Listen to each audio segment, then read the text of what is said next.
আমাদের জীবনে ভালোবাসার মানুষ আসার চেয়ে একটা ভালো রাখার মানুষ আসাটা ভীষণ জরুরি।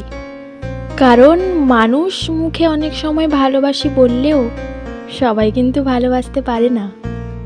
আসলে ভালো রাখতে না জানলে ভালোবাসাটা কি করে আসবে?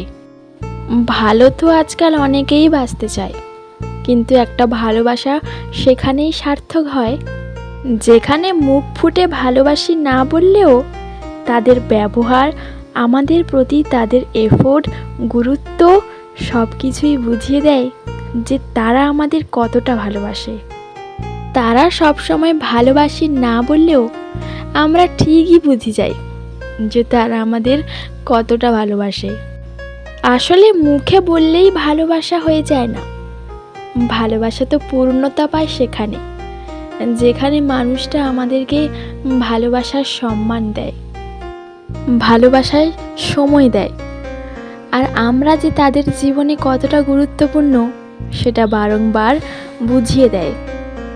তাই আমাদের জীবনে ভালোবাসার মানুষের চেয়ে ভালো রাখার একটা মানুষের ভীষণ জরুরি। তোমার জীবনেও যদি এমন একটা মানুষ থাকে তবে তাকে অনেক ভালোবেসো, নিজের কাছে আগলে রেখো।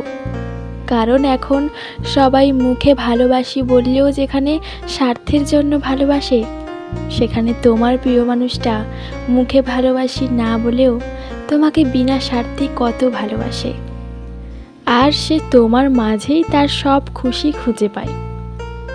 মানুষটাকে আগলে রেখো, অনেক ভালোবাসা দাও, দেখো জীবনে তুমি অনেক খুশি হবে। আচ্ছা, সত্যি কি তোমাদের জীবনে এমন একটা মানুষ আছে নাকি নেই? আমাকে অবশ্যই কমেন্ট করে জানিও। আর ভিডিওটি শেষ পর্যন্ত দেখার জন্য তোমাদের অনেক অনেক ধন্যবাদ।